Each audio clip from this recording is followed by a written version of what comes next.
and do not reflect the views of the creators, hosts, or that of Crier Media or their partners. The show may cover sensitive topics and information and discuss triggering issues. Listener discretion Why do is I love that advised. thing so much? Tells everybody there's a storm brewing. Is that why? Disclaimers. Who doesn't need the odd disclaimer? And you know what we need a disclaimer for today, too? This shirt. Apparently, you just decided to put this up to start the podcast. Thank you very much. That's nice. I can't help it. I'm just a middle-aged snack. Have I said that before? Yes, I have. Because I am. And we're selling those shirts at the Dean Blundell Show. Does it suck being a 50-year-old snack basic supermodel? Yeah. Yeah. Nice. Hey, buddy. You are not feeling well. I got the vid. No, you don't. Nostril you banged tested myself twice today. It's the only sickness that you have to nostril F yourself for. I was like, and I was like, 2:00 in the morning, woke up, couldn't breathe. You can hear me. You knew you were getting sick last night when we were chatting. Yeah, I wasn't feeling great. So anyway, I woke up. I was sick this morning, 4:00. Went downstairs just because like we're fucking trained to do this, and did the old swab test. Put it in the thing. Nothing. I'm still out of it. It's like 2-3 o'clock in the morning, and go back to bed. Can't sleep. Get up. Check my results. I'm like, it's not COVID. No COVID.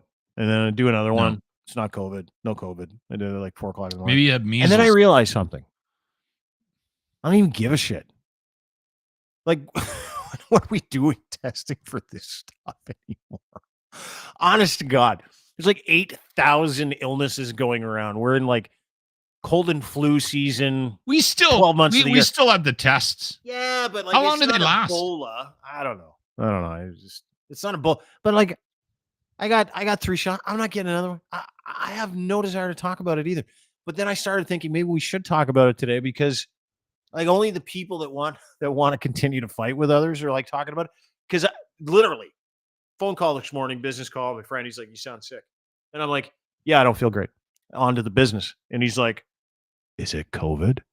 And I'm like, "Are you serious?" No one ever asks me that anymore. I don't get that. No one asks me that. Like, what does it matter? Yeah. Anyway, yeah. found that interesting too. I never got it. Not once. How my mind is still in this like, ooh, and then we all know what COVID is now, and I'm like, it's a flu. It's cold. Healthy. Well, it. I know a lot of people with long-term issues are going to say no, it's not. Anyway, I'm fine. I'm good. I'm excited for the program. It did kill some people too. So yeah, it totally did. 100% did. It may not, for those that are healthy, it may not have had the same. Yeah. You know what it is? No, let's just get the guests on. Let's stop. You're sick. I got a cold. You're a big boob. I got a easy. I got a 21st century cold. That's what we're going to start calling it. Oh, you got a 21st century cold. Good for you. Yeah. Anyway, good to be here. Lachlan Cross is here. We got a few things to get to today, including conjoined twins. Really excited for that phone call, that phone conversation that we're going to have a little later on this morning. However, Lachlan Cross, we've been meeting some of your friends. One of your friends that you brought over from the locker room, Stacy Disotell, Ardent Roof Systems. Could be one of the nicest guys on the planet. Like, I've never met a nicer dude. Has an annual golf tournament, a charity golf tournament, where he raises money, and this is the 5th year this year, July 5th at the Ranch Golf and Country Club. He has raised over $65,000 with this tournament for the Child Life Program. How many years has he been doing it? This will be the 5th year. The 5th year. Him. Yeah, and you can sign up if you want. Go to the webpage. There's a sign up sheet right there, ardenroofsystems.com. The title sponsor, which just signed up last week, is a Canadian company, Pioneer Golf Company, and we've got a couple of the founding members of that company on with us today. Yeah, we're going to chat with them. I want to show you their website before we go. Pioneer Golf Company. I'm a big, as you know, big golfer. Yeah, I know. There are a few companies out there that will turn your golf experience into something about 500% cooler. Pioneer Golf Company is one of them. It's a great webpage. Oh my God. And I'm a gearhead. I'm one of those dudes. It's like, show me more. Show me more of the things that you're doing to make golf a little cooler. And these are Canadian made, small batch golf accessories. You can check them out. Attention to detail. Some of the stuff that they do is incredible. Not only they got golf towels, regular golf towels, head covers, which are really cool. They got a bunch of different ones. You can check out their catalog. Go to pioneergolfcompany.ca. I want you to check out their sticks. These are golf clubs, minus the head, right? The shaft, if you will.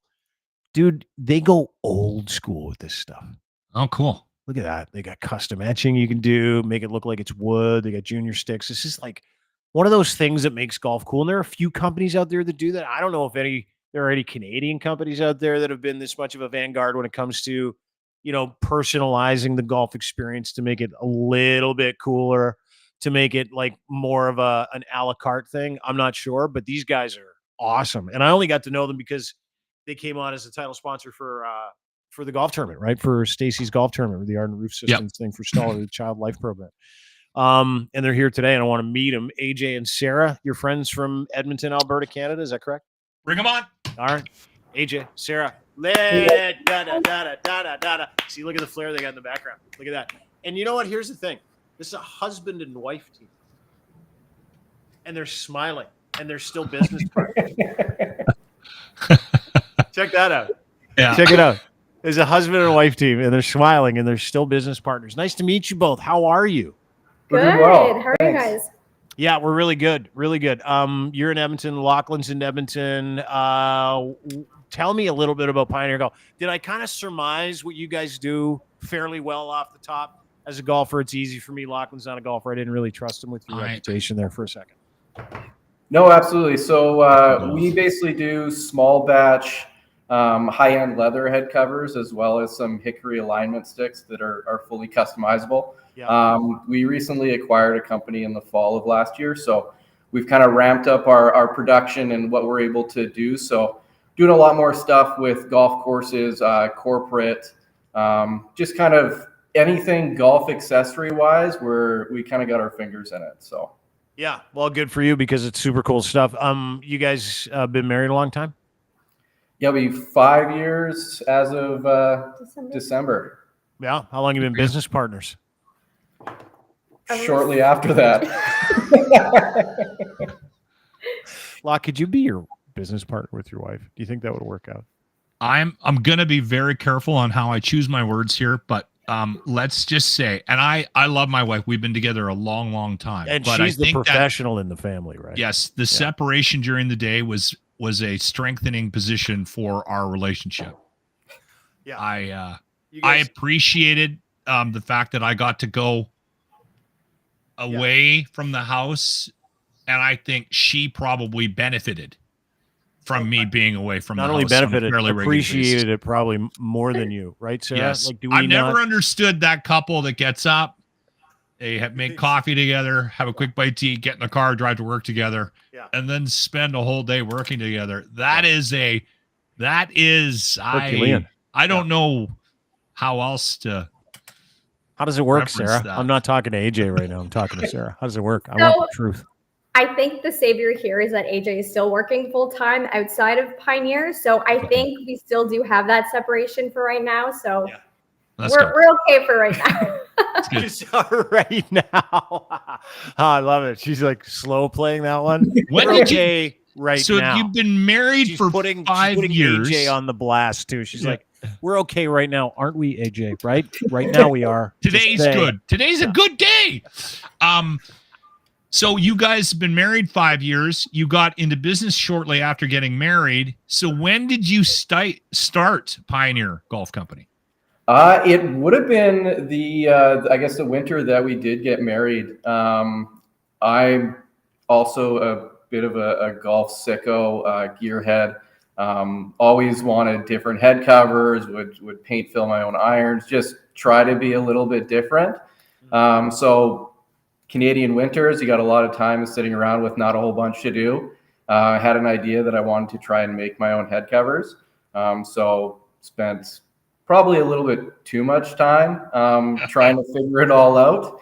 And eventually we got to a point where we were able to turn out a usable product. And from there, it just kind of expanded and grew, we honed our skills, kind of adjusted things, tried to make our products as good as we possibly can. And now we're at a spot where we got an 8,000 square foot warehouse, employees, and we're producing equipment and gear for like all over Canada.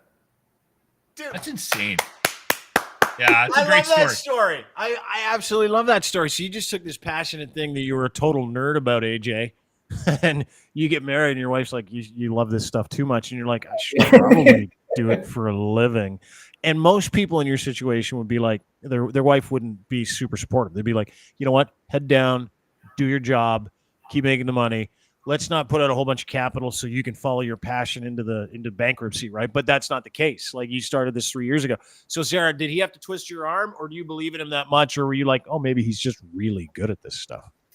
Honestly, it was a matter of he became so good at it. He didn't mention this, but he was the one that was doing all the sewing and taught himself how to sew. So it kind of was like a slow progression. And then he would turn out a usable product, and then our friends would see, and then our friends wanted head covers. And then it just kind of, okay, well, let's turn this into something. Let's get a Shopify store. Let's get a company name. So it kind of was like a slow progression, but I guess in a short amount of time. So it kind of just flowed really well. And we kind of just like rolled with it. And now we're here. So I think I a lot love of these stories. Yeah, I think a lot of people though did probably downplay their involvement in the company, right? AJ, good for you, but I think what ends up happening too in a good partnership, and obviously you guys are a good partnership, and you guys have had success, massive success. I think Sarah probably fills a role that maybe AJ didn't necessarily fill. And so you guys made a good team, and probably both deserve some credit for where the business is at today. AJ's a dreamer, isn't he? You're the button down person that likes to do the details. And you're like, is that how this relationship works, Sarah? Right? honestly, it's kind of a mixture on both ends. Like, it just, Huh. I don't know. It just works at the end of the day, which is That's Yeah, awesome. we both seem to be able to find like little pockets that we can excel at. Yeah. And there's not a ton of overlap. So it ends up working perfectly, where I can kind of focus on my thing and get that dialed. And Sarah's good at stuff that I am terrible at. So it works out awesome. Yeah, yeah. Dude, that's a partnership. She's your partner, right? In Yeah. every sense of the word, where you like trust her because she makes your food and you make her food. So you guys gotta kind of trust each other. Yeah, exactly. Yeah, but amazing story. So like, you take your passion, you guys dig in, and you decide you're going to learn some new skills. And this is the stuff I love talking about, people about business resilience. Anybody that's been through it, that is like, hey, listen, you're getting, Lachlan's going through it right now. We're all kind of part of that system where it's like, how can you achieve autonomy through things that you like? And some people will come up to you when you first start a business and go, you're insane. You're going to spend all that time and that capital to try and do something. There's lots of people that are doing it. The barrier to entry is this. You're not as creative as these companies. Like Ping already does that. Nike already does that. And you're like, no, I'm going to do this because I love it. And the feedback I'm getting is great. But then you have to do something where you feel dumb, teach yourself how to sew because you don't know how to do it, right? Where you're like, okay, that in itself is egoless, is it not? Was that hard for you? Was it like, okay, listen, I love this so much, I'm going to teach myself how to sew? Because that's a skill that you need that you don't necessarily want to go to school for or acquire, because it's fairly daunting, sir. Yeah, truthfully, it's probably more stubbornness more than anything else. Yeah. I got the idea in my head, and for the most part, once I kind of set my mind to something, for better or for worse, I don't really stop until I get it all figured out. So it was just one of those things where once I decided that I wanted to try and do it, I didn't really want to give up or accept that I couldn't figure it out, and eventually just got to the point where I was competent at it, I'll say. Is there a product, guys, that you've created that you absolutely love? Is there one piece that you guys are like, oh, this is? I don't know if there's one piece per se. Some of the early stuff that we did was really, really cool because we were able to kind of see it start to finish. A lot of the ideas, though, that we're getting from customers for course orders and stuff like that, kind of seeing there, whether it be a basic sketch or just a kind of description of what they're looking for, Yeah. and kind of going through the whole process of, okay, we're going to mock it up. We're going to do the things that are possible to be done. We'll steer clear of the stuff that's maybe going to not turn out as great as it could a different route. And just seeing it go from ideas on a page to a head cover in someone's bag is always a pretty rewarding thing. The stuff is Yeah. really cool. Oh yeah, dude! Look at that. Yeah. The catalog that they have, ball markers, great ball caps, cool stickers, head covers. They got everything. They got hoodies and everything. You can go on and you can order individual items, obviously, but I mean, you guys do a lot of work with companies, like you said, corporate stuff, and probably a lot of golf tournaments. Where do you have a sense of where most of your business comes from, Sarah? I would say most of our business right now is coming from golf courses. Yeah. For gear to go in their pro shops for their members. So Okay. yeah, I'd say right now it's golf courses for sure. That's cool. And you work directly with these clients on what they're looking for. So there's design stuff that you guys have to do and things to that effect. Yeah, Yeah, people like so- golf course logos and stuff like that. Yeah.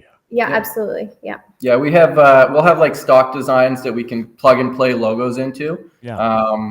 For courses that maybe not necessarily have like exactly what they're looking for, and just kind of are looking for like a little bit of direction to narrow it down, because when you're kind of looking at that blank piece of paper and you're like, all right, what do you want to do? We can kind of do anything.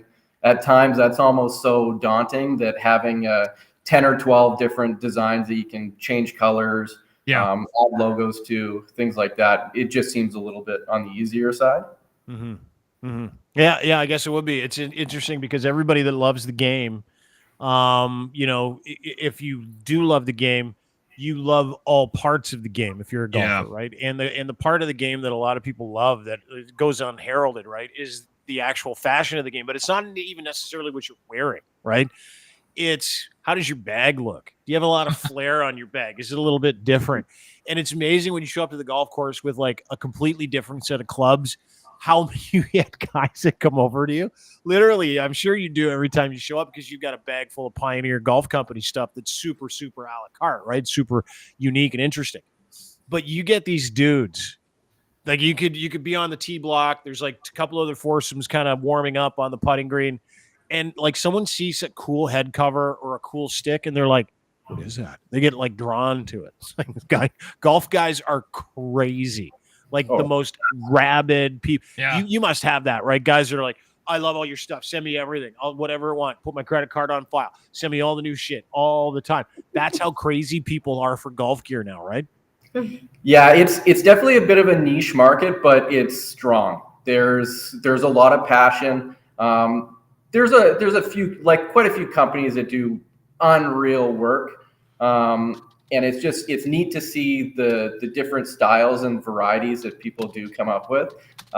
Even we get it from like on our custom side with the requests that we're looking for. We get a lot of the traditional stuff, which is kind of more our bread and butter. But from time to time, we do get a wild or a crazy idea, and you're like, oh, I would never have thought of doing anything like that, but it turns out super cool.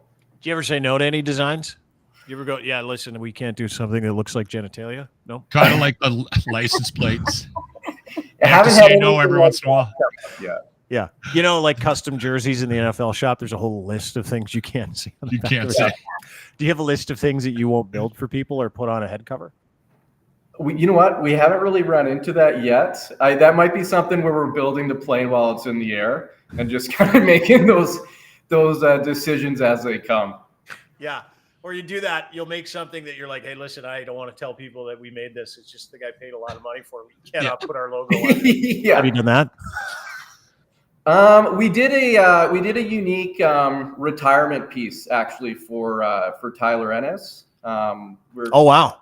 buddies with his cousin there, so he kind of wanted to commission a piece. So we did up a few leather head covers that That's awesome. kind of showcased the different NHL teams that he was on and played for. What a great idea. That's Right? Yeah.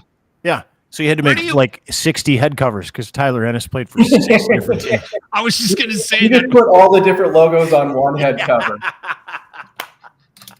Okay, how does that's 30 smart. You could teams do fit that. on Yeah, yeah. one? I've got a question about the game, and to just sort of pivot a little bit away from what you guys do. I get the sense that golf kind of took a bit of a hit in the last 5-10 years, but I don't know if it was the live stuff or what, but I get a feeling, and maybe you guys are on the same page with me, AJ, Sarah, but the games, there seems to be some energy behind the game again. Am I wrong? No, I definitely think from the recreational side, it seems that that's stronger than it's ever been. Yeah. As long as I've been kind of around golf. I think on the professional side, you're definitely seeing your hardcore fans, because again, it is still like a little bit of a niche sport from a viewership standpoint, especially when you don't have a Tiger Woods in the picture. Yeah. It just seems that maybe fans are starting to get a little bit worn down of all the noise around the sport. It's not the greatest product to watch on TV. It seems like the majority of the talks are always about money and purse sizes. So it's frustrating to see golf, the momentum of it really kind of chugging along right now, and more people are getting involved, whether it be in kind of your Top Golf driving range stuff to actually getting involved in regular golf. We're just not there. I don't think they're able to kind of capture that right now with all the noise that's going on. You're getting pulled in multiple different that's a good directions. point. Yeah, you bring up a good point, and I want to ask you about that too, because there was a culture in golf. I'm a little bit older than you. Imagine you're not 51, so I used to really appreciate the serenity around the game, the pants, the collared shirt, the quiet on the tee, that kind of stuff. It was like this really quiet, nice, peaceful place to go. Top Golf is not quiet, nor is it peaceful. And so it's like they've really splintered off the idea that golf should be for everybody. It should be fun and activity. It's not something where you take it super seriously. You go practice where you got, okay, I'm going to Top Golf to practice keeping my head down over the ball. Like, it's not something you do, right? Yeah. And then you see the splintering of the PGA with Liv coming in, and you see those two guys get together. And I read this morning, Steve Cohen, I don't know if you heard of this. This is New York billionaire starting something called Tomorrow's Golf League, which I believe starts this week. Have you heard of this? No, I haven't heard of that. Oh, yeah. There are golf teams. Like, you can own a golf team. Ricky Fowler's in it. Xander Schauffele's in it. Okay. Or you can own like your entire golf team like it's a franchise, and you send these guys out to go and play in these tournaments as a team and as singles and stuff like that. Does that excite you as a younger golfer that they're mixing it up, and the PGA Tour seems to have been pierced by, other leagues that are like not so snotty and a little more fun? I don't think that side of it bothers me. I'd say Or are you one of those snotty purists? I'd say I'm probably more on the purist side, but at the Really? same time, like, I like to listen to music on the golf course. I don't think everybody else on the golf course needs to hear what I'm listening to, but I do like it kind of for our cart and for our group. So from that side, I'd say, like, I kind of like some of the stuff that's Liv's doing. I think my biggest thing, though, is I'd love to see the best players always playing against each other. Like, we've got a tournament coming up in a couple of weeks here with the Masters. It's probably everybody's favorite tournament to watch, especially in Canada. It's almost the start of our golf season. So it always is kind of good memories with stuff like that. But I mean, that's going to be the first time that we get to see all the best players in the world kind of back, with maybe a few exceptions because of kind of issues with qualifications and stuff like that. So my biggest thing is not so much that we're moving away from traditional golf per se. It's just that we're not getting to see the best players really compete at the highest level as often as it's being segmented a little bit so in the industry. splintered. Yeah. Yeah. I have a question, and this might say more about me than I'm willing to admit, but for quite a few years when I started golf, my wife was better than me. And so there was a lot of anger around the sport for me. Like, it brought up deep emotions. Yeah. I'm on 13 and she's 3 strokes ahead of me. Yeah. I had a hard time dealing with that. So I did spend some time in the parking lot in the car by myself on a couple of golf trips. Sarah, how are you compared to AJ? I'm surprisingly, I'm not a golfer yet. Okay. I do want to commit to practicing and being able to hit the ball. So that's where I'm at. But I do have a decked out golf bag. So I guess. Okay, Of course you do. She's geared up. She's geared up. She's geared Looks up. like a golfer. Yeah. Yeah. You're one of those people that shows up to the course and you got a bag and it's on your shoulder and you got the visor and you got all the gear. And then you're like, okay, now I gotta go. I'm just along for the snacks and maybe a beverage or two. Yeah, as you should be. Yeah. I'm there for the beverages quite often as well. Yeah. Yeah. I used to be too. It's funny because I remember I used to call it swing oil. Yeah. And I used to and I legitimately, this is a true story. So I played in this pro-am years ago and I was like 2 over after 3. And I'm like, I need a drink. I went 5 under over the next 6 holes. And I'm like, that's it. Have more drinks on the back. 10 over on the back. So that's when I stopped drinking. But it was so fun. Like this is the thing about it, right? Like I remember when the pandemic hit. Did you guys start the business during the pandemic, by the way? It was just before. Yeah. Is that fun? No, it was, it might have been one of the best things that happened. It really forced us to get creative. It forced us to source out material from more locations. We try and keep as much of our material local as possible and kind of support other local businesses through that. So it was really difficult with closures, companies running out of the products they were selling, not being able to replace them with shipping and stuff like that. So we got very good at finding out all the different places that we could get what we needed. It was super stressful to start, but I do think that it kind of, it forced us very early on to, it's either like figure it out or move on. Find black market supplies. Yeah, exactly. Yeah. Guy named Jerry showed up at the back of the warehouse. Yeah. I feel like you're doing something wrong. Hey, dude, you got the fabric. Listen, guys, I don't want to unload the fabric in front of the cameras. I really want to thank you guys for your time. And I know I talked to Ardent and Stacy about your involvement in the tournament, and he was thrilled to have you guys again involved, but this year in an even bigger role as the title sponsor of that tournament, which is happening at the Ranch Golf and Country Club on Friday, July 5th. If you go to ardenroofsystems.com, you can sign up, register yourself as I believe he's got a couple of sponsorship opportunities still available. So if you're in the Edmonton area, you might want to give him a shout and touch base with him on that. But sign yourself up as an individual or a team. I will be hosting that day. The Ranch is a fun place to do a tournament to get the famous steak dinner. And then Ardent also has a massive silent auction every year, which raises a ton of money as well for the Stollery Child Life program. So you guys, I know Stacy he was thrilled. He called me right away when you guys signed up to be the title sponsor. And I said, well, then we're going to get him on the podcast and talk about this amazing local company that, by the way, does a lot of work right across the country. So if you're listening to this in Ontario or you're listening to this in Halifax and you're looking for something cool, you might want to check out their webpage. Dean, do you want to throw it up one more time before we absolutely sign off with them? I would love to. Pioneer Golf is the name of the company. PioneerGolfCompany.ca is where you can find this. Beautiful.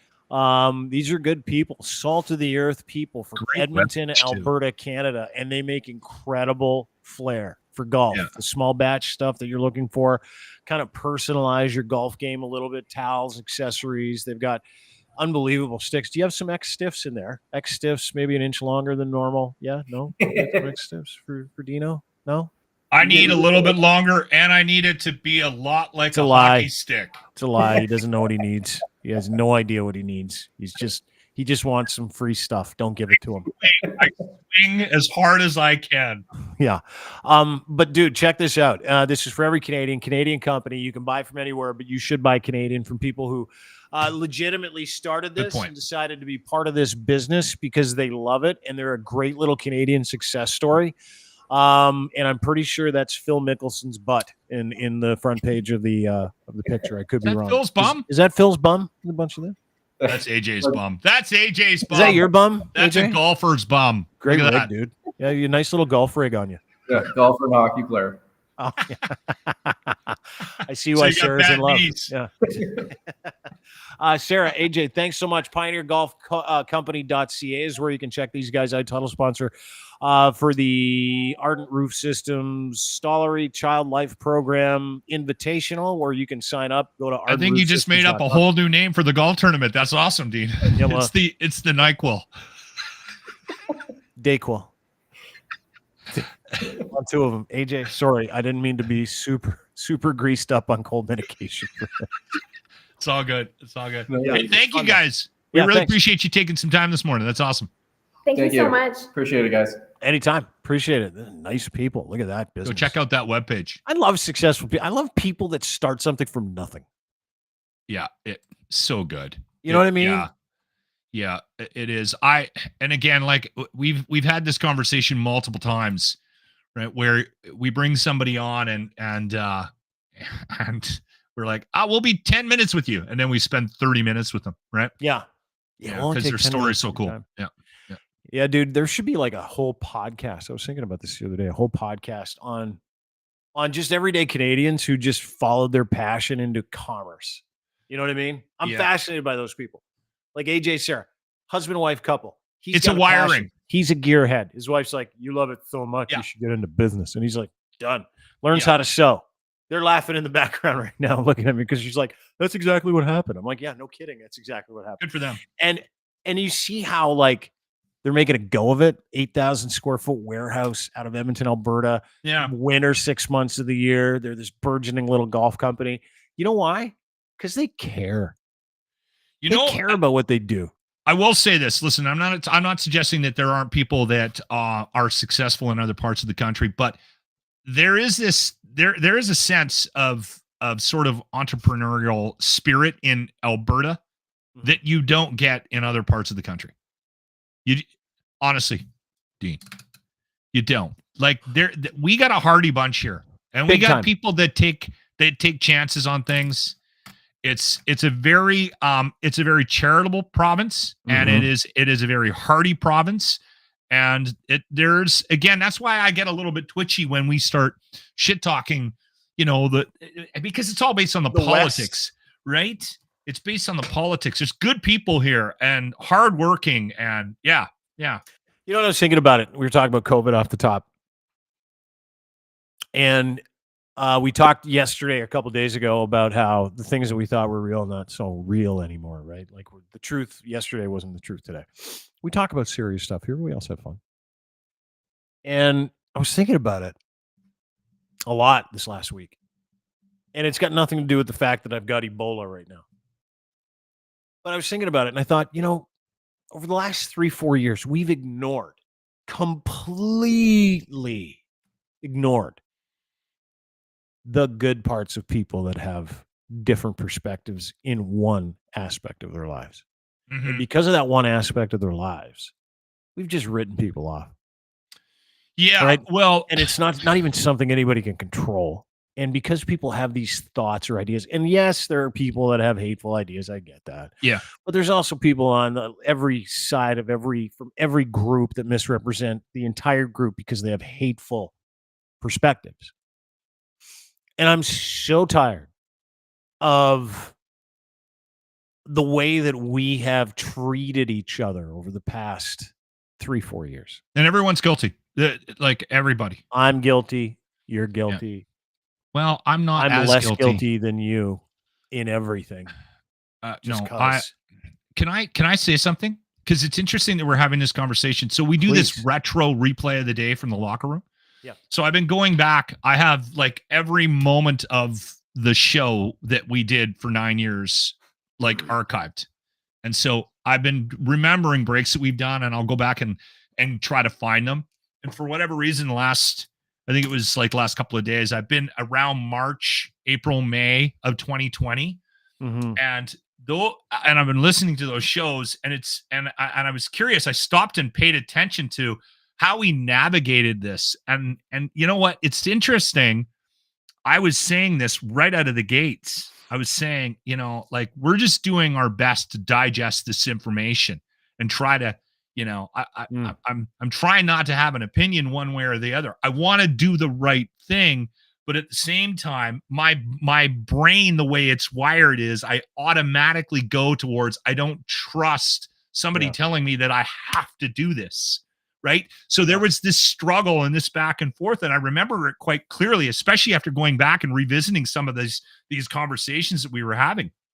And again, like I made mistakes. We all made mistakes. We all jumped too quick. I remember having a conversation recently with you saying how scared you were about what was happening. And again, we were all in that kind of boat. Mm-hmm. And we were all reacting according to our own sort of situation. But listen, I'm not trying to take credit for something here, but I think I handled this really well as a broadcaster because we were pointing out some of the stupid stuff and we were like, this is crazy. Like I remember I was listening to a conversation we were having about the masks.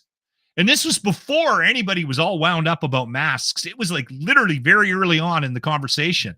And I'm like, okay, listen, if somebody tells me to put this stupid thing on, I'm going to wear it. I also have to wear pants to go buy liquor, right? So I'm going to put it on. I'm going to try not to be it. But somebody there tell are me, minimal rules that you follow. Yes.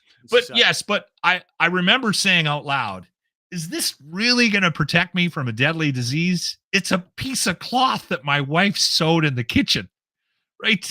Like, is it really going to help? And okay, maybe it's only 5%. Okay, I'll wear it then. I'll wear it. Why are we telling everybody that this is going to save all our lives when it just seems ridiculous? And then it kind of weaves its way into the conversation we've had lately when we bring these people on, their perspective and what they went through framed how they viewed this whole thing. And that's the conversations I think we need to have moving forward about how we handle this stuff down the road if we ever have to handle it again. Like Massive Damage last week. He lost just about everything. Everything he loves was taken away from him. So when you hear him yell out, Justin Trudeau can eat a bag of dicks, you kind of go, okay, he lost everything. Yeah. Right? And that's the piece that I regret not addressing during the pandemic, was taking a minute to listen to people like Massive Damage. Mm-hmm. Taking a minute, and I'll tell you something. If not for my girlfriend, I would not have this perspective. And I'm not going to get into it, but this person has opened my eyes to individual preference and choice. And we've seen both sides of the equation, super vax, anti-vax, whatever. Seen all those people try to use that as an absolute, right? Mm-hmm. We're still doing it. People are still doing it. 100%. I'm watching, and I get it. They're infectious disease experts going, hey, everybody, this new. I'm like, I don't care anymore. I don't care. I did my piece. Everybody out there is doing their piece. We are a sick society. We're not going to get any healthier. It's endemic now. Why are we using this to hurt each other? Why? Why are we doing that? I'm gonna put this video out and dunk on everybody because of how dumb I think they are, right? Yeah, and this because they're not vaccinated. Like I saw someone the other day that I worked with. Nice guy. He puts out like a 3-minute video on how dumb anti-vaxxers are. And I'm like, are we not done with that? Yeah, dude. Still happening. Fucking seriously, are you not done with that? Because there are reasons and they won't let those things go. And you're not going to do anything about it. So what are you doing to them? And in course, what are you doing to you? Right? And I realize in 2024 what that perspective did to me. And nothing good. Nothing good. There are relationships I don't have anymore because the other side felt the same way I did about information we were given by politicians over what that person's all about if they believe a certain thing to do with their own bodies. And I feel that way about abortion. I feel that way about all of it. All of it is that You know, are we going to ruin our lives in this living experience and our close personal relationships over the fact that someone did or did not do the same thing you did during a 3-year cold and flu season that killed about 40,000 Canadians? Well, by the and way, you, let me you just know point what? this Like out. I know people that left the country because of the rules revolving around how to handle this, right? Like, And in some case, and dude, you can't paint everybody that did that with the same brush either, no, right? There are people who left the country to go to because Costa Rica. Costa Rica to get away from the law, and they used it as an excuse. But there are people who are like, you know what? This is my body. I'm not even allowed to earn a fucking living or get on a fucking plane to see my Yeah. family. Well, Adam Scorgi, who he had on, Yeah. he's got the debut of Breaking Olympia. He's got the I saw Edmonton- the trailer for it. It looks fucking great. Yeah. Anyway, that's this Saturday. I just got a text from him this morning. We had him on a couple of weeks ago, and he was talking about how crazy it was trying to do business in COVID, and how bizarre it was that no one from country to country could get on the same page about how to handle it. And that's when he started to question things. He's like, why can I not do this in Canada, but I can do it in Sweden? And why can I not do this in Spain, yet I can do this and why is it that I can fly to Texas, but I can't go to Colorado? Like, you start to question things coming from your perspective based on what you're trying to accomplish in your day-to-day life. Yeah. And again, like I said, it frames how you view this thing. Yeah. And see, my world didn't change. They just told all the rest of the staff to go home. Yeah. And then they said, you got to keep coming to work and doing your thing. So I was taking in all this information from a guy whose life did not change at all. I still saw the same two assholes every morning. We still tried to be entertaining every day. And then I would get in the car and I would go home. Yeah, you went to work.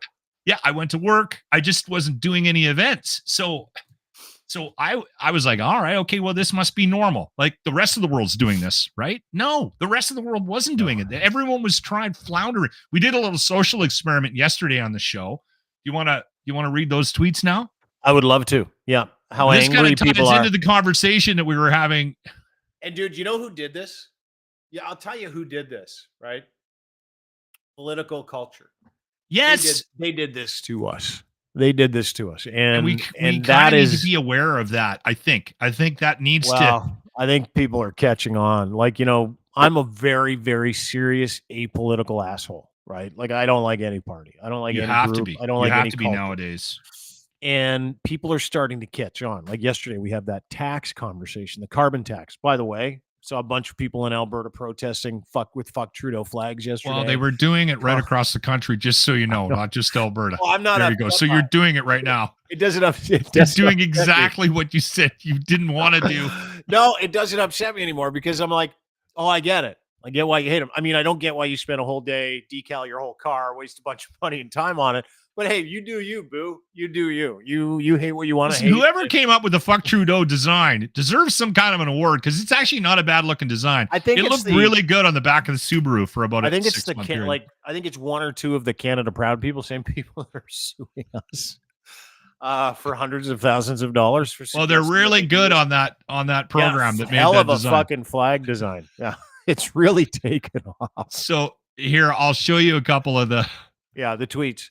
Yeah, Because yesterday we were talking about this, how you said I just had a shit that was so big I'm worried liberals might add a few more percentage points to carbon tax. and then you said, "Why don't you put that out on Twitter and see what Yeah. kind of response you get?" Yeah. Just to sort of, so we were kind of trolling Twitter yesterday because that was just a text to Dean in the morning while I was sitting on the toilet. I was trying to be funny. Yeah. You're And in then I hit Alberta, back so with, Daniel like- will get you with the provincial tax too. Like some people just cannot help themselves, right? Oh, yeah, that's their way of defending a different tax that Trudeau put in. Wow, you're an idiot. That's from Sharon. We have a new leader in the clubhouse. They took it That was my seriously. favorite response. Wow, you're an I should idiot. have shown that one last. This one's good too. He tried to take a nice, easy way out. Thank you Yeah. for doing your part, good sir. You know what, dude? It's like amazing how seriously did you name it, Justin, before you flushed it away? Like I hope we do next election. These guys are so mad about who the next prime minister is going to be. Oh, And I and don't you know care. what, man? I don't know if you saw this because I know you've been a little out of it this morning. And Yeah. You're whacked out on cold medicine, but I Yeah. sent you a picture of because I cut that conversation out from yesterday's podcast that we had about the carbon tax. Yeah. And I did a little in the biz, it's called micro content. And I put that out and it took off last night. I had a look at it. And how many? It's got over 10. It had 8,000 before we started the podcast. It's got over 10,000 views on Twitter Seriously? or on TikTok. Did you tag me in it? I didn't even see it. No, it sent you a text. Oh, you put it on TikTok? I put it on. Yeah, What are you, I 12? put all our stuff on TikTok. I'm Oh, a Chinese spy. You don't Something look you should like probably know about me. You do not look like a Chinese spy. Like, look at that 10,700 views on that Alberta carbon tax math. Yeah. Yeah. We did the Conversation math for from everybody yesterday. Anyway, my point was the pandemic fucked us over. It Like did. we're, and it's, and it's not like I was thinking about it too, because I have lots of friends that think the same thing. Like literally one of my smartest friend. I have a friend who's the smartest person I know. Smarter than Smarter anybody than I've you? ever met. Oh yeah, 100% smarter than me. He's like the smartest guy I know. And we go for coffee a couple weeks ago. And I'm like, Hank, what do you think of COVID? He's like, do you think it was fake? And I'm like, really careful how I answer that question. And he's like, and keep in mind, science, proof, data, smartest guy I know. And I'm like, no, do you? He goes, getting there. And this guy reads, and is not in a silo. And he's like, I have a feeling. And this was like, and I believe this to kind of be the prevailing. I love. kind Are of we getting into conspiracy theory waters? I love this. not quite. Okay. Like how we're kind of, the poles have kind of collapsed and we're settling into the middle and these new ideas, right? And the new idea that definitely, and this is not a new idea because we see the result of it today because our neighbors hate us, right? Our friends are gone and all the other shit that we deal with on a daily basis because of this, because that guy's a lib, that guy's a con, that guy's a fascist, that guy's a commie. Like, fuck all of it. He's like, as much as people on that side try to pretend that this was just nothing but an operation, which he doesn't believe it was, the people on that side, he's convinced, and I'm convinced too now, absolutely used it to test the will of the people. Huh. And I do not doubt that for a fucking second. And here's what it comes down Divide to. and conquer. I think that you've got really strong cultural global entities now that are teaming up on the right, teaming up on the left, right? You get those, like in one country, you get the people from the left or the people from the right in one country, not a global movement. It's not that big of a deal. You can usually see around it unless it's a dictatorial country like Russia, where they get one piece of information and that's it, right? But globally speaking, business interests, certain interests, liberal interests, conservative interests, progressive, woke, unwoke interests, it's really what it comes down to, have literally thrown the kitchen sink. And it's the really, really, really wealthy people. And this seems to be the new consensus.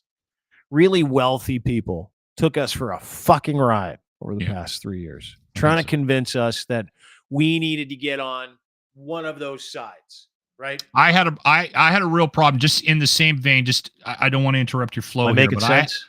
You're making total sense. My big issue during the pandemic was, why was it okay to go to Walmart, but it wasn't okay to go to that mom and pop shop? That drove me insane. Why was it okay to go to the liquor store, but you couldn't go to your parents' fucking funeral?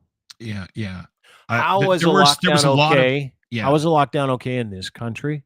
You want to know why I don't like Trudeau? I don't talk about this very much because it's like death talking about any one of these knobs, and I don't like any of them. Yeah. How is it possible that Justin Trudeau, 2 years after he gets a minority government, wins again? Sickest we've ever been. sickest, no vaccines. Hmm. How is it possible he calls an election 3 years early so he can get more seats while we're at our sickest, while he's also, on the other hand, advocating for people to go nowhere, do nothing? Yeah. How is Well, that and fucking possible? and And the now other I'm thing like, about done with all of it. Not interested in advocating for any of them. I'm going to advocate for the people who have been confused and shit on for the past. And I don't care what side of the equation you're well, and you know what? You talk about the damage that it did. on. Oh, yeah. Like I mean, I've got a very, very personal story. Like, so my mom and her partner, they never got married. My mom had been married a couple of times, so she chose not to actually marry Carl, and Carl and her were just a good couple. And they were together for 20 plus years, lived in Vancouver. And when the pandemic hit, Carl he was a little bit different, right? Like, and everyone knew this. It wasn't a big surprise that he kind of went a little bit onto the anti-vax side of things, refused to get a vaccine, and was vocal. You know, when I call mommy, Carl would want to have a conversation about it. And I listened, and he didn't do well in the pandemic.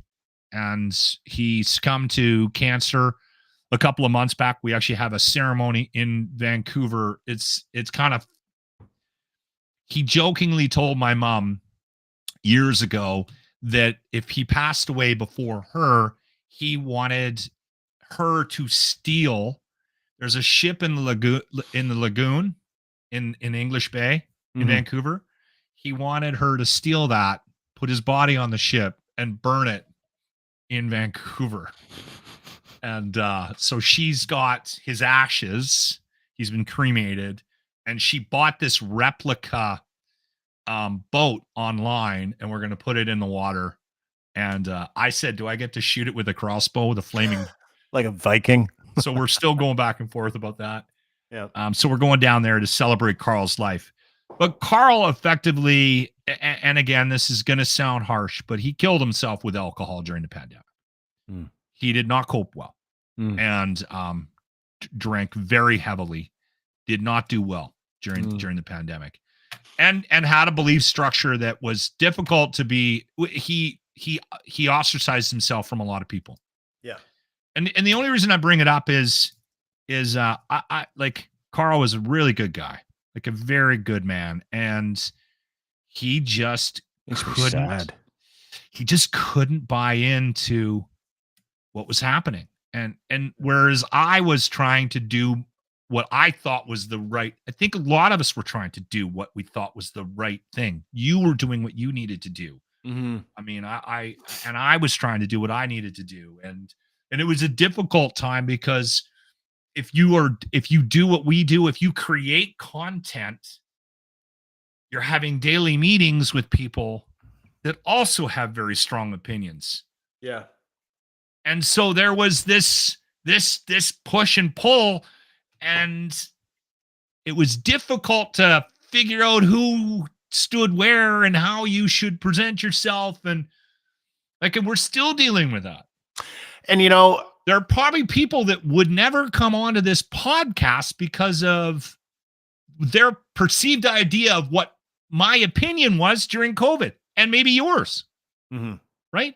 Like, that's just crazy that is still happening over a sickness. That affects and you know what? All of us, right? Like, and that, I think mistakes. that's everyone made mistakes. Totally. But like, we literally hurt each other and are going to great lengths to do it still. Yes. Over an illness that nobody can control, that affects all of us. Stop it. Like, what is your point? Like, what are you trying to accomplish if you are still in that zone right now? I don't understand. Where you're putting videos about how stupid somebody was that didn't get vaccinated. Yeah, I don't understand. I don't understand. You know, and I used to, like, you know, in terms of content, and listen, that's what runs this space now. Angry content. This person did this, that's who they are. They did this, it's what they are. You know, they did this, they're fascists. They did this, they're communists. They did this, they're Satanists. They did this, they're Christian nationalists. They did this, it's who they are. And the effort and the money that goes into presenting people as terrible people for certain cultures, it's literally murdering people. To your point, Carl, who died. I know 3 people that I worked with prior to the pandemic on there drinking that drank themselves to death in the first 2 years of the pandemic. I know 2 more people who are on death's door because of that thing, because they couldn't make sense Couldn't cope. of what happened.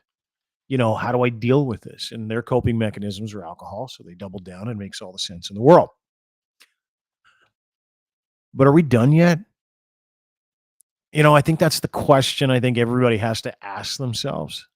Can we be better than that? Can you be better than that?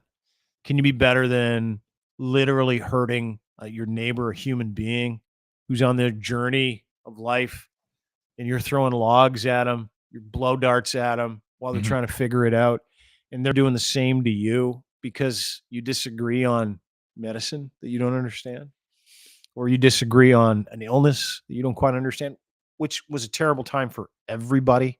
You Yeah. can't come to that point where you come back into the middle and you say, hey, because I can do it. Everybody else can do it. Yeah. And I'm telling you something. Here's the other thing not a lot of people understand. And I say this all the time, but there's nothing more true. What is bad for the hive is bad for the bee. It's worse for the bee. You are killing yourself, no matter what side of the equation you're on. If you hate Justin Trudeau or if you hate Pierre Poilievre and all the things that come with them, these are symptoms. These people represent symptoms of anger, and these anger flames have been fanned by these people, and they do it all the time for money, and they do it for influence.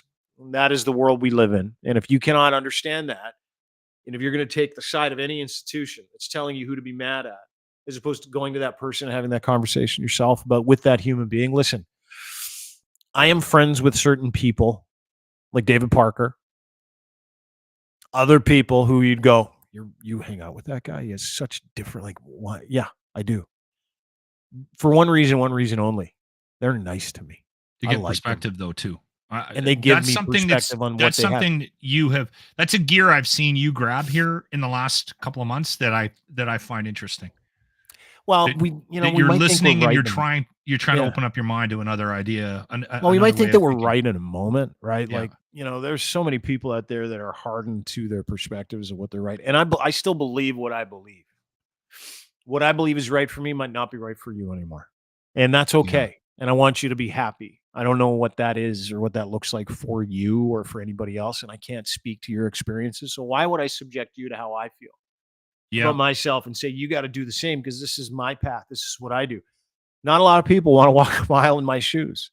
And I get it. And I don't want to walk a mile in other people's shoes. But to discount that experience as absolutely inessential to who it is you're dealing with because you know better, that's the problem we have with religion. That is the problem we have with politics. That is the problem we have with the law. That is the problem we have with media. These are the problems that we have, is being told, and we've taken it another step further, being told what to believe, and if we don't believe it, what that means that you must be or I must be. And we internalize that and then we kill ourselves. That's what happens. As opposed to you're allowed to believe that and you have worth. As mad as I was about the convoy because it didn't sit well with me and I hate protests, every single one of those people has worth as a human being. Every single person there. Not every person was a Nazi. Not every person was stupid. Not every person was this person. There was a large selection of people that were largely hoodwinked into doing something for nothing. Yeah, there's that. There's always that. Right? But so are the people, and let me point this out. So are the people that were telling you you're racist because you refuse to get vaccinated. Same people, softer input. Everyone in this country is tired of being told what their worth is by someone who doesn't know them, and institutions that don't care about them. Fuck all of it. Fuck them. Fuck the government. The only thing that matters is you and your well-being and the people that you communicate with. Keep talking to those people. Accept those people as different to you. Don't tell them that they don't have worth because they're not vaccinated or they are. Yeah. Don't tell them that they're dumb or worse than you or less than you because they choose to wear a mask or not, or believe in God or don't. Listen, I got my theories on religion. For the extremes, I think extremes misrepresent the whole in every situation. My family, all born-again Christians. And you won't find nicer people.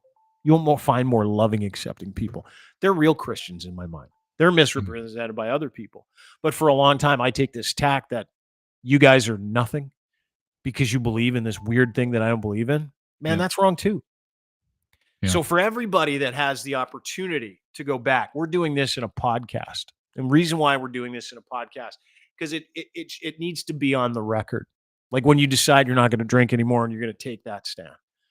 I think generally speaking, everyone is tired of being told who to love and who to hate, who's smart and who isn't, and who we're allowed to talk to and who we're not. Okay. Well put. So let's all try a little bit today to fucking take your guard and put it down here. You know, we can't do this to each other anymore. This is not, that is not the Canadian way to do things. We welcome people with open arms. Doesn't matter where they're from or what their beliefs are. Yeah. Because someone believes something different than you. I mean, sure, within reason. Not going to invite a Nazi to a dinner party and go, let's kumbaya. Of course you're not. You're not going to invite a serial killer or someone with hateful, resentful, racially hateful views. Of course you're not. Or people who hate different people because of their sexual orientation. Of course you're not. There are immutable facts of people who you're allowed to hate and not have over for a dinner party. But let's stop doing this. I can't do it anymore. Yeah. I don't want to. The one truth, though, and we can wrap up with this, is that Justin Trudeau is to blame for all of it.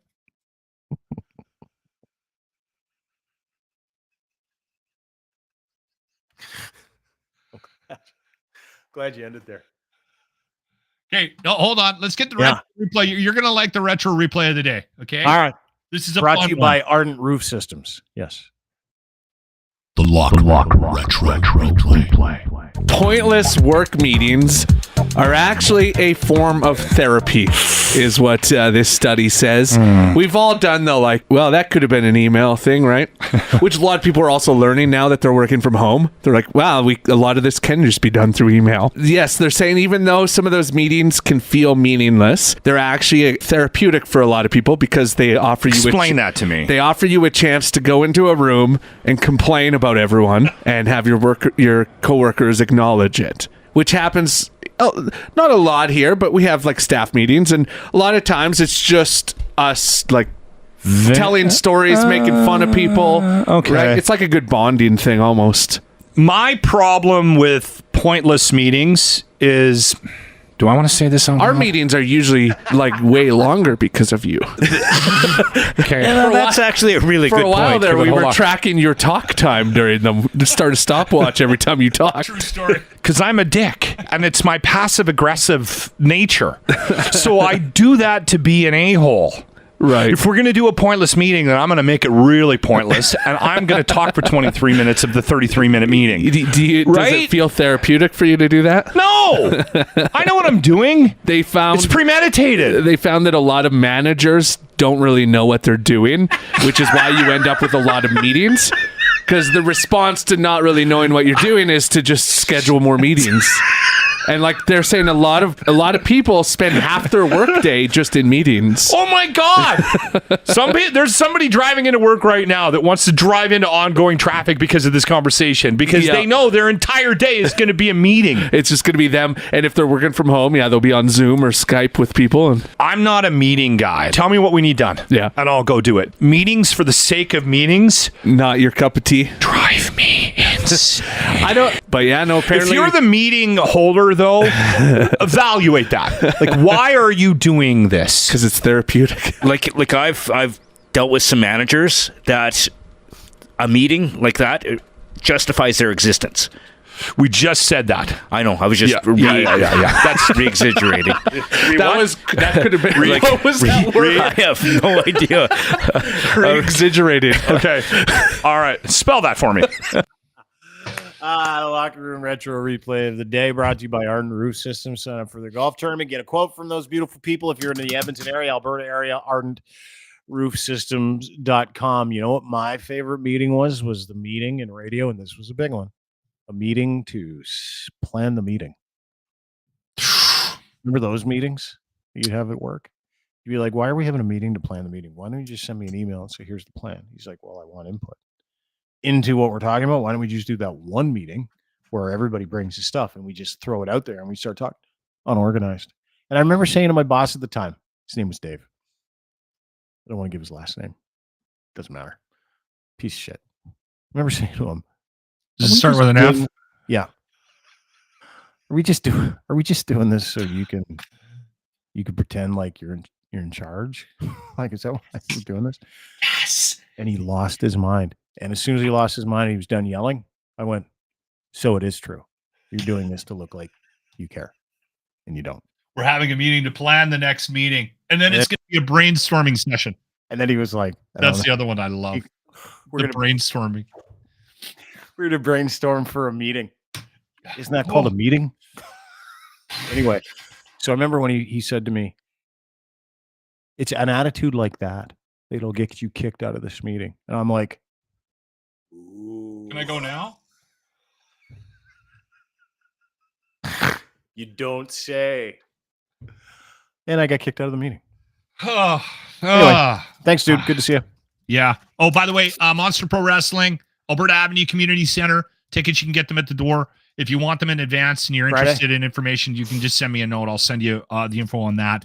But we're going to be doing that bell at 7 a.m. free or 7 p.m.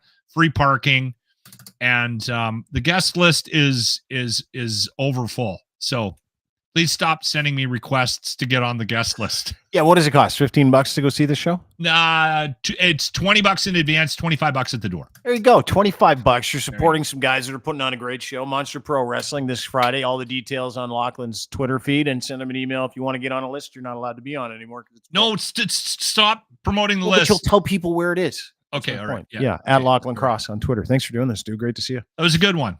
Oh, and thank you to AJ and Sarah from Pioneer Golf Company for jumping on. They're the title sponsors of the Arden Roof Systems charity golf tournament that is happening in July. So nice to meet them. Very cool story.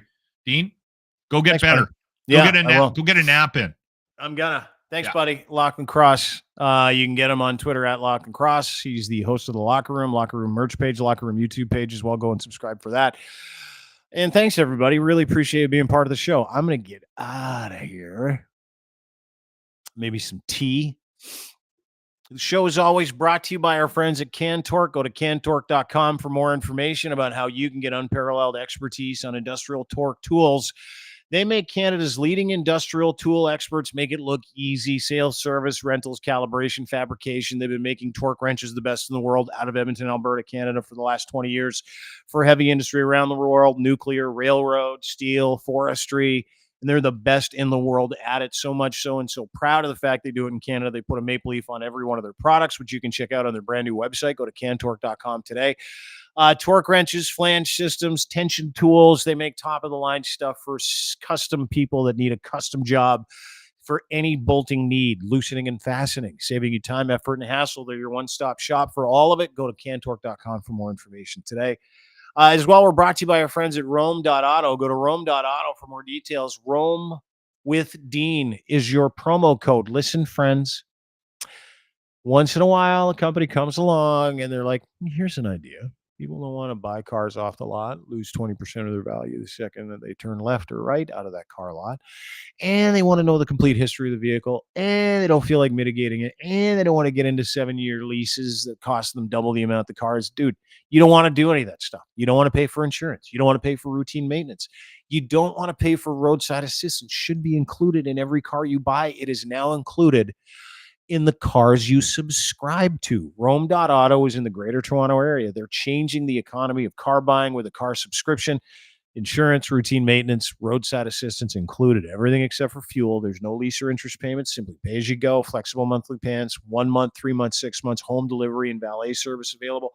Go and browse their cars and check it out. If you're in the market for a new car, you want to test an SUV, you want to test an EV, you want to test a Tesla, you want to test a Kona, you want to test a Ford. It doesn't matter. They have all the cars, and you can subscribe to it for as little as a month.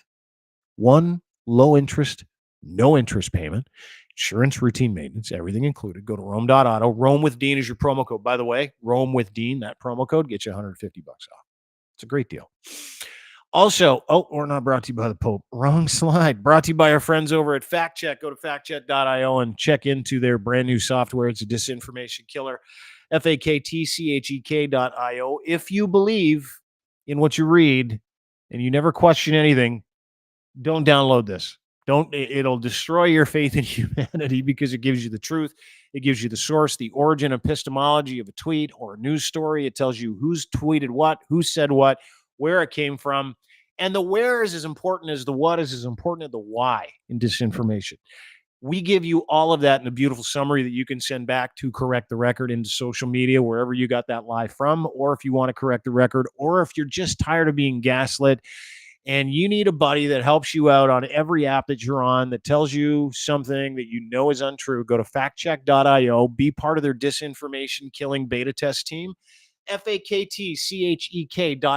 If you believe that you've been rooked for the past several years with disinformation for mainstream media, podunk organizations parading around as news, Telegram in Russia, man, oh man, this is your answer. Go to factchek.io, sign up for the beta test today. Going to be launching that program very, very shortly. And as well, we're brought to you by our friends at Muse. Go to Muse Massage Spa for more details on how you can get a nice therapeutic massage at the #1 massage parlor in the entire city of Toronto, Ontario, Canada, 1290 Finch Avenue West. They got a Toronto deal. All you need to do is hit up Emily or Riley, contact them on their DMs, slide into their DMs, go to their contact at their homepage, musemassagespa.com, send them an email and say, Emily, Dean sent me. Riley, Dean sent me. They're going to give you a unique experience, cost-effective unique experience as well, $50 off right now.